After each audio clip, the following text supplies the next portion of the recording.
आज महाराष्ट्रात घडली आहे.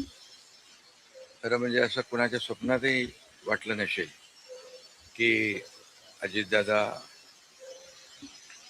एवढ्या लवकर आपल्यातून जातील. ही महाराष्ट्रासाठी अतिशय दुःखद आणि दुर्दैवी घटना अजितदादांच्या जाण्याने झालेली आहे. खरं म्हणजे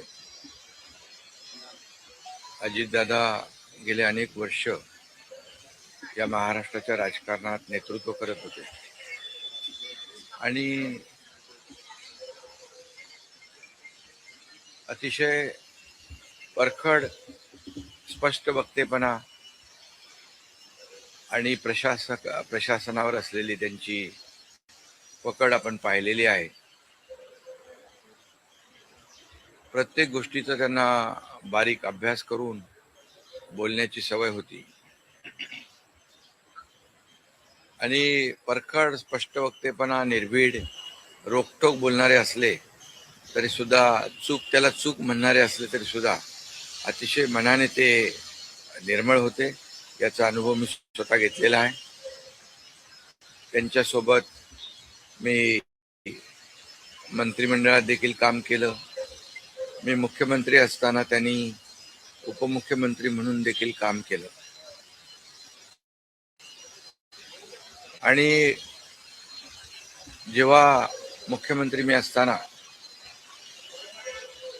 मुख्यमंत्री माझी लाडकी बहीण योजना किंबहुना इतरही योजना जेव्हा आम्ही सुरू केल्या तेव्हा आर्थिक जे काही घडी आहे किंवा आर्थिक तरतूद जी आहे ती अतिशय उत्तमपणे त्यांनी त्यावेळेस केली आणि त्याचा अनुभव मला आहे. आणि एकदा करायचं ठरवलं की ते अजितदादा करायचे. करतो, बघतो, पाहतो असे शब्द त्यांच्या डिक्शनरीत नव्हते. व्हायचं असेल ते तात्काळ करायचे, नसेल त्याला नाही म्हणायचे. असा स्पष्ट वक्तेपणा या महाराष्ट्राने पाहिलेला आहे. मी असेन, मुख्यमंत्री देवेंद्रजी असतील, अजितदादा असतील, आम्ही टीम म्हणून काम केलं, टीम म्हणून काम करतो. आमच्या वेळाही कामाच्या वेगवेगळ्या, मी पहाटे उशिरापर्यंत काम करतो, अजितदादा पहाटे लवकर काम सुरू करतात, देवेंद्रजी दिवसभर काम करतात. आणि अजितदादांनी 6-6 वाजता देखील अपॉइंटमेंट दिलेल्या अधिकाऱ्यांनी आणि लोकप्रतिनिधींनी पाहिलेल्या आहेत. अतिशय वेळेचं महत्व आणि वेळेचं भान ठेवणारा नेता हरपलेला आहे. खरं म्हणजे काल परवाच आमची एका कार्यक्रमामध्ये भेट झाली. सरन्यायाधीश आपले भारताचे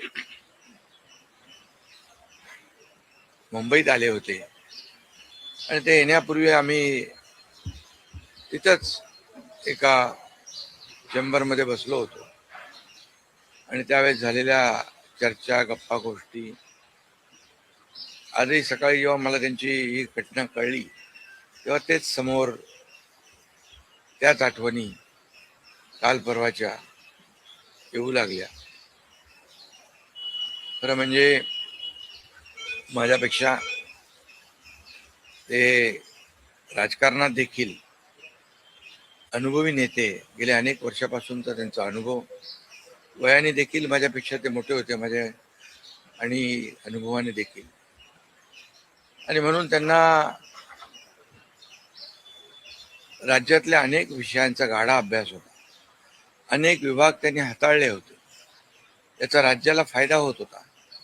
मंत्रिमंडळात देखील ज्यावेळेस काही विषय यायचे त्यावेळेस आपल्या राज्याची आर्थिक परिस्थिती अशी आहे, आपल्याला सर्वांना काटकसर करावी लागेल, अशी अगदी निर्भीडपणे सांगणारे अजितदादा देखील आम्ही अनुभवलेत.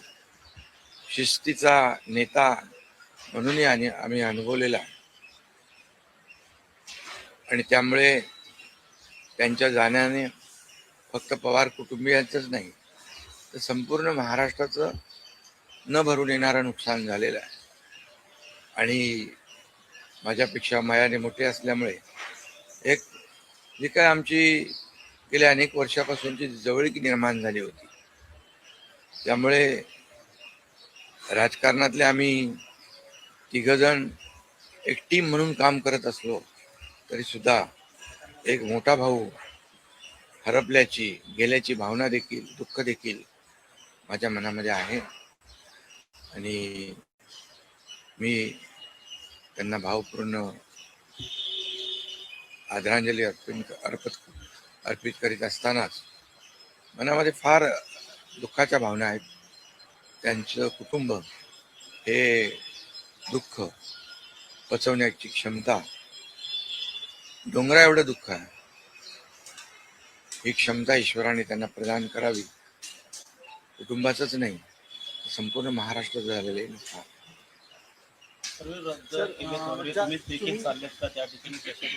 हा, मी आणि मुख्यमंत्री देखील आम्ही जातो आहे.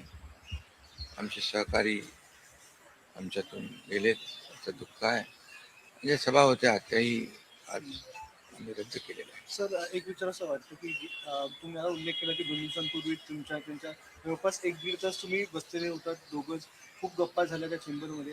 असं काही एक त्यांच्या किंवा मंत्रिमंडळात देखील असताना अशी काही त्यांची इच्छा, एखादी योजना किंवा एखादं त्यांना करायचं होतं की तुमच्याशी त्यांनी शेअर केली, आपण हे करूया मिळून महाराष्ट्रासाठी, असं काही? नाही, आम्ही आतापर्यंत एकत्र जेव्हा तेही उपमुख्यमंत्री होते तेव्हा मी मंत्रिमंडळात होतो.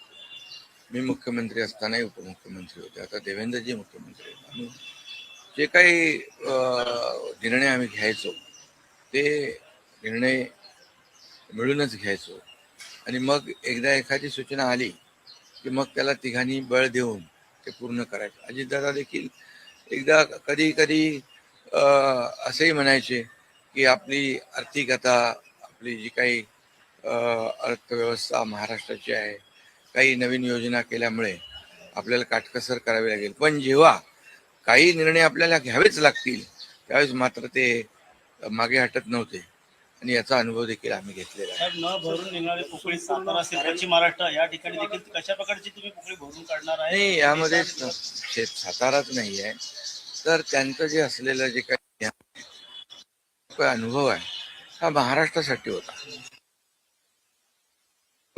त्यांनी प्रतिनिधित्व केल्यामुळे मला वाटतं फार मोठं नुकसान झालेलं आहे, न भरून येणार.